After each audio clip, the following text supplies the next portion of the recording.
जब जिंदगी बहुत संघर्ष में चल रही हो, बहुत दुख का जीवन चल रहा हो, बहुत कष्ट का जीवन चल रहा हो, बहुत कष्टमय जीवन चल रहा हो, तब शमी के 5 पत्ते, शमी के 5 पत्ते एक दुर्वा के साथ एक अक्षत चावल का एक दाना, वो भी हल्दी में भिंगोया हुआ हो या केसर में भिंगोया हुआ हो, शमी पत्र 5, एक दुर्वा, एक चावल का दाना, जो दिल से हृदय से बेलपत्री के वृक्ष के नीचे पार्थिव लिंग का निर्माण कर कर मट्टी का शिवलिंग बनाकर प्रदोष काल में, मतलब शाम के समय पर शिवलिंग बनाकर उस पे जल चढ़ाकर, जो ये 5 शमी का पत्र, एक दुर्वा और एक चावल का दाना अपनी कामना कर कर, जो दुख चल रहा है बाबा से विनय कर कर एक एक पत्ता जब समर्पित कर दे, फिर एक दुर्वा समर्पित कर दे, फिर एक चावल का दाना समर्पित कर दे और बाबा का वहीं पर पुनः विसर्जन कर दे, 3 महीना तो जाने दो, 15 दिन के अंदर वो दुख कटता जरूर है, चाहे कोई भी दुख, किसी भी तरह का दुख क्यों न। एक बेलपत्र के वृक्ष की परिक्रमा करने वाले को हजारों अश्वमेध यज्ञ का फल प्राप्त हो जाता है, हजारों अश्वमेध यज्ञ का फल प्राप्त हो जाता है। उसी तरह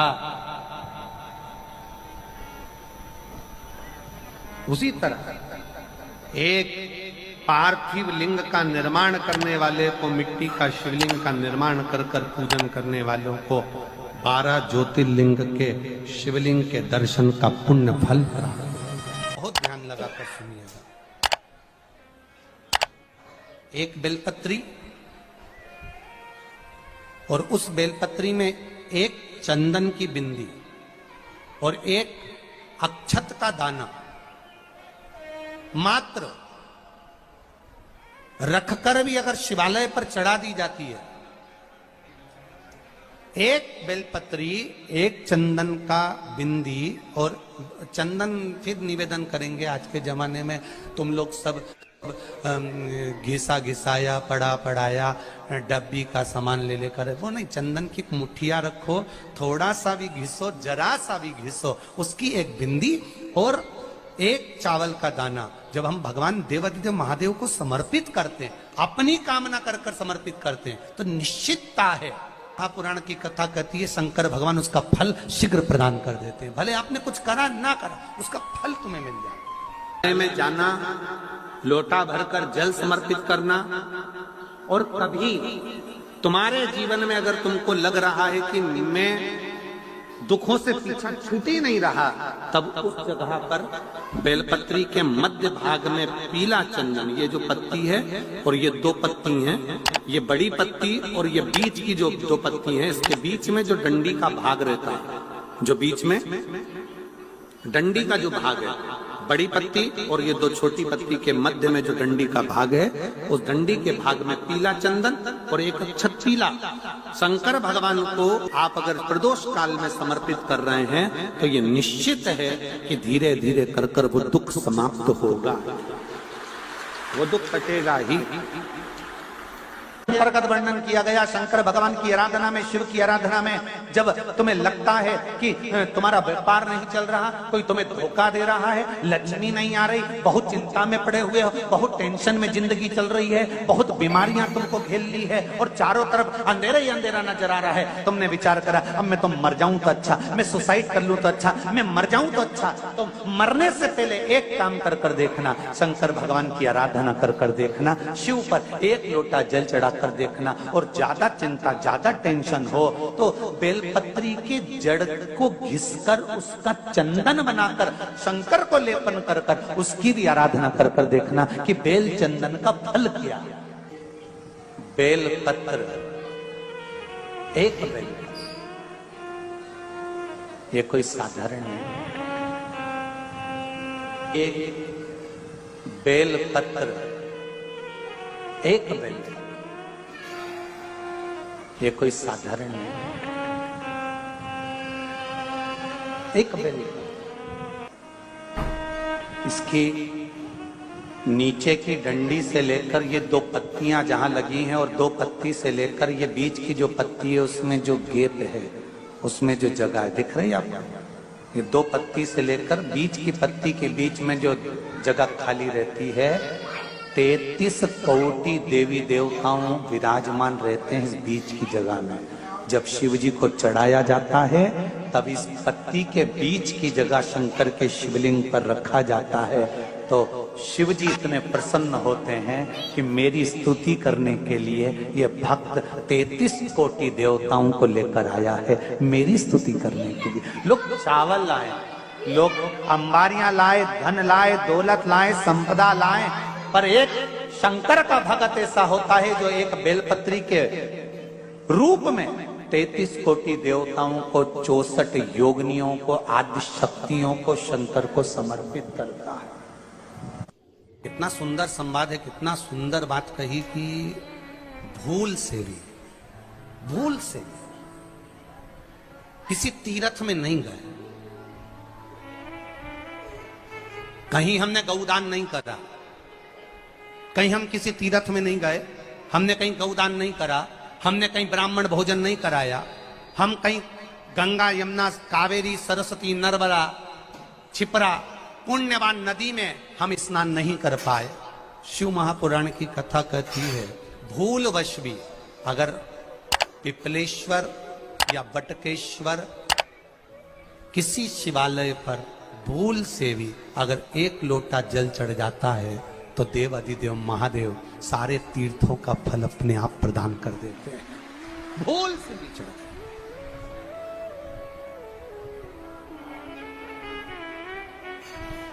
एकांतेश्वर महादेव किसी तीर्थ में नहीं गए, कहीं हमने गौदान नहीं करा, कहीं हम किसी तीर्थ में नहीं गए, हमने कहीं गौदान नहीं करा, हमने कहीं ब्राह्मण भोजन नहीं कराया, हम कहीं गंगा यमुना कावेरी सरस्वती नर्मदा छिपरा पुण्यवान नदी में हम स्नान नहीं कर पाए। शिव महापुराण की कथा कहती है भूलवश भी अगर पिपलेश्वर या बटकेश्वर किसी शिवालय पर भूल से भी अगर एक लोटा जल चढ़ जाता है तो देव अधिदेव महादेव सारे तीर्थों का फल अपने आप प्रदान कर देते हैं। भूल से भी चढ़,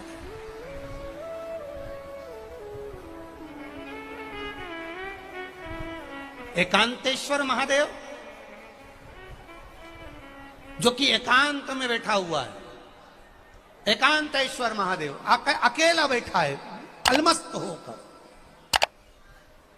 आप जा रहे हो गाड़ी लेकर, आप 4 व्हीलर गाड़ी में जा रहे हो, ट्रैक्टर में जा रहे हो, ट्राली में बैठकर जा रहे हो, क्रूजर में बैठकर जा रहे हो, 2 व्हीलर गाड़ी में बैठकर जा रहे हो और एकांतेश्वर महादेव का मंदिर दिख गया, कोई एकांत में, भले उसका नाम नहीं मालूम तुमको कि कौन सा महादेव, पर अकेला बैठा है जंगल में, वृक्ष की छांव में, एक ओटले पर, कोई दीवार नहीं, कोई जाली नहीं, कोई गेट नहीं, कुछ भी नहीं।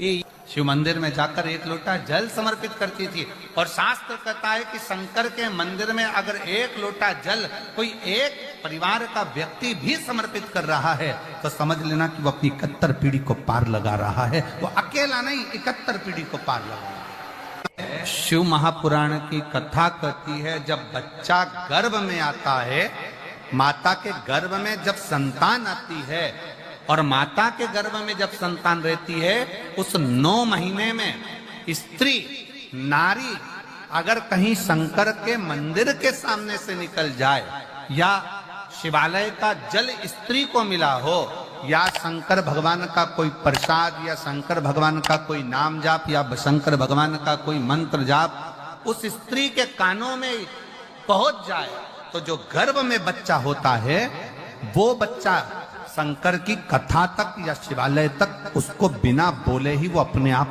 चला ही जाता है, पहुंच ही जाता है। उस गर्भ में रहने वाले बच्चे को भगवान शंकर के मंदिर के सामने से भी कोई गर्भवती स्त्री निकल कर चली जाती है तो उसका भी फल उसको प्राप्त हो जाता है। उसका भी फल उसको प्राप्त हो जाता है। और वो फल साधारण नहीं होता। क्यों? बेलपत्री को जब भी चढ़ाया जाता है तो पीछे की डंडी पकड़कर नहीं चढ़ाया जाता।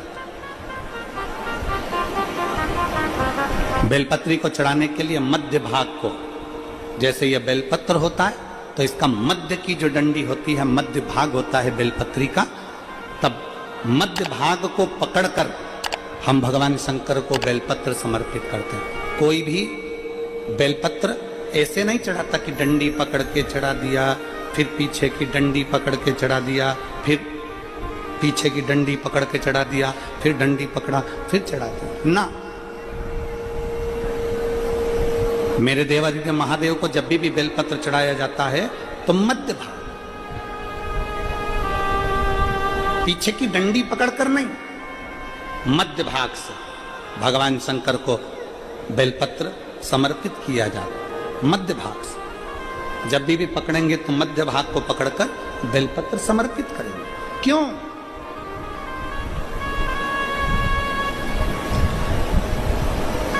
क्योंकि हमने भगवान शिव को मध्य भाग पकड़कर इसलिए समर्पित करा कि ये केवल बेलपत्र का मध्य भाग नहीं है मेरे शंभू, मेरे हृदय के मध्य भाग को मैं आपके चरणों में समर्पित कर रही हूं। मेरा दिल, मेरा हृदय, मेरा चित्त मैं आपको दे रही हूं। मध्य भाग एक विश्वास के साथ दे रही हूं। इतनी सुंदर बात नंदी ने कही है। नंदी ने ये बात जो कही वो वास्तव में बड़ी सुंदर है कि मान लो यदि कोई कार्य तुम्हारा हो नहीं रहा और पूरी दुनिया में तुमने कर देख लिया, बहुत प्रयास कर देख लिया, तो भी वो कार्य अगर तुम्हारा नहीं होता तो फिर एक काम करो कि शिव की स्तुति करो, शंकर की स्तुति, शंकर का गुणगान, शंकर की भक्ति, शंकर का स्मरण।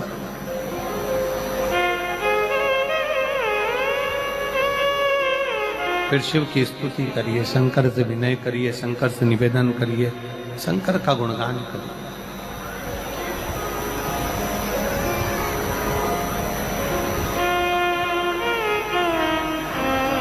पर भगवान की भक्ति होती कब?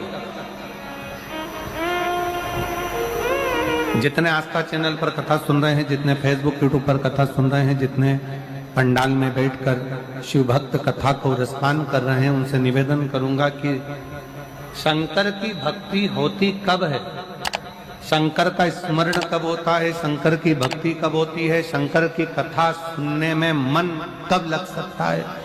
जब अपने भीतर की अभिमत्ता, अपने भीतर का अहम, अपने भीतर का अहंकार, अपने भीतर की आसक्ति, अपने भीतर का काम, अपने भीतर की तृष्णा जब दूर हो जाए तो समझो कि आप शिव में मन लगा बैठे।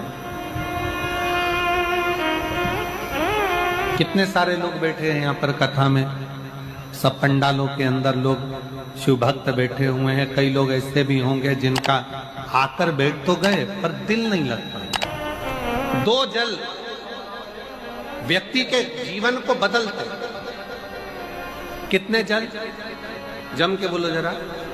दो जल। एक देवादिदेव महादेव के लिए भरा गया एक लोटा जल, और दूसरा है स्वयं के लिए भरा गया एक लोटा जल।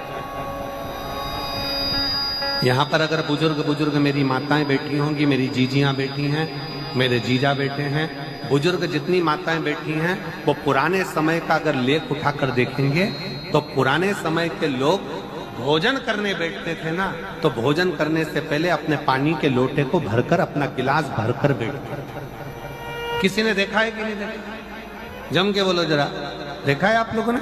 पुराने समय के लोग जब भोजन करने बैठते थे, पुराने समय के लोग जब भोजन करने बैठते थे तो अपना पानी का गिलास, अपना पानी का लोटा पहले भरकर आसन लग जाता था। बहू आसन लगा देती थी, बहू खाना बना देती थी, घर की पत्नी खाना बना देती थी, भोजन बना देती थी, घर के लोग भोजन दे देते थे। थाली कोई भी लगा कर ला कर दे, थाली कोई सजा कर ला कर दे, पर घर का जो व्यक्ति खाना खाने बैठता था, भोजन करने बैठता था, वो अपना पानी स्वयं भर कर बैठता।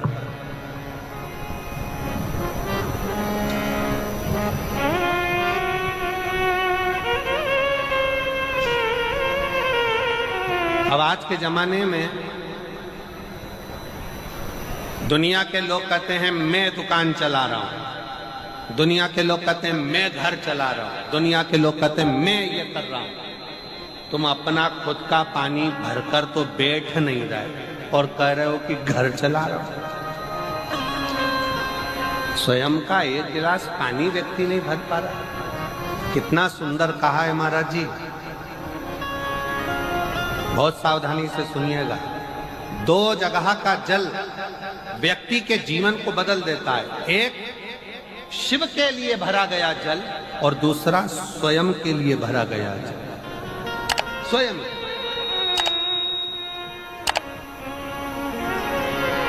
शंकर के मंदिर में जा रहे हो, एक लोटा जल अपने घर से भरकर लेकर चले जाओ और अपने घर में जब तुम भोजन करने बैठ रहे हो, जब तुम रोटी खाने बैठ रहे हो, भोजन करने बैठ रहे हो, भोजन ग्रहण करने बैठ रहे हो, जब तुम भोजन को ग्रहण करने के लिए बैठ रहे हो, तब अपने घर में जब तुम भोजन ग्रहण करने बैठ रहे हो तो एक लोटा जल या एक गिलास पानी भरकर बैठो। बहू अच्छी है, पानी भरेगी, मना नहीं है। बेटा अच्छा है, पानी भरेगा, मना नहीं है। पोता अच्छा है, पोती अच्छी है, नाती अच्छा है, पंती अच्छा है, घर में सब अच्छे। तुम्हारी पत्नी भी अच्छी है, तुम खाना खाओगे तो वो पानी ला कर दे देगी। तुम्हारी बहू भी अच्छी है, तुम भोजन करोगे तो वो पानी ला कर दे देगी। तुम्हारा परिवार का हर व्यक्ति अच्छा है, तुम्हारा कहना मानता है। तुम जिमने बैठोगे, भोजन करने बैठोगे तो वो पानी ला कर देगा। पर शिव पुराण की कथा कहती है, जो व्यक्ति भोजन करते समय अपना जल स्वयं भरकर बैठता है, उसकी जिंदगी में से 3 रोग समाप्त हो जाते हैं। कितने रोग समाप्त हो जाते हैं? 3। पहला, अपना जल स्वयं भरकर बैठने वाले के घुटने का कभी भी डॉक्टर उसके घुटने बदलने का बोलेगा ही नहीं, घुटना बदल ही नहीं सकता। स्वयं का जल भरकर बैठे। दूसरे नंबर पर, जिसकी रीढ़ की हड्डी में कमर से लेकर कंधे तक जिसकी हड्डी में दर्द होता हो, या जो सुबह सुबह सोकर उठता हो और उसके कंधे दुखते हो या पीठ दुखती हो। दूसरे नंबर का रीढ़ की हड्डी का दर्द। और तीसरे नंबर का, डॉक्टर को दवाई खा खा कर परेशान हो गए और आधा सिर का रोग, भुकुटी, ये भौएं दुखती हो, सिर दुखता हो, ये कान के पास का दर्द होता हो, तो अपना भोजन करते समय अपना पानी स्वयं भर कर बैठो। आपको ये 3 रोग से मुक्ति अपने आप मिलना प्रारंभ हो, अपने आप। अब किसी ने कहा, गुरुजी पत्नी पानी ला कर देती है, पति पानी ला कर देता है, बेटा पानी ला कर देता है, बहू पानी ला कर देती है, पोता पोती पानी ला कर देते हैं, नाती पंती पानी ला कर देते हैं, नौकर लगे घर में वो पानी ला कर देते हैं, सेवादार लगे घर में वो पानी ला कर देते हैं, तो हमको पानी लाना क्यों जरूरी है?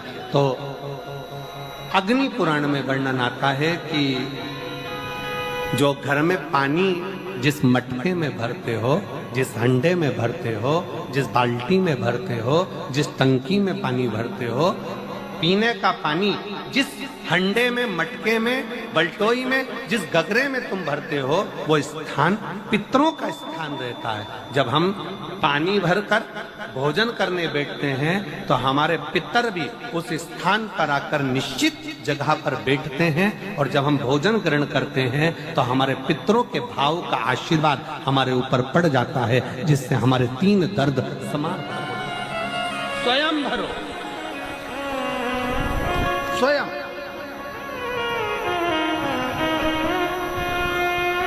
अब आज का जमाना इतना विचित्र है कि नौकर चाकर, परिवार, घर इतना बड़ा हो गया।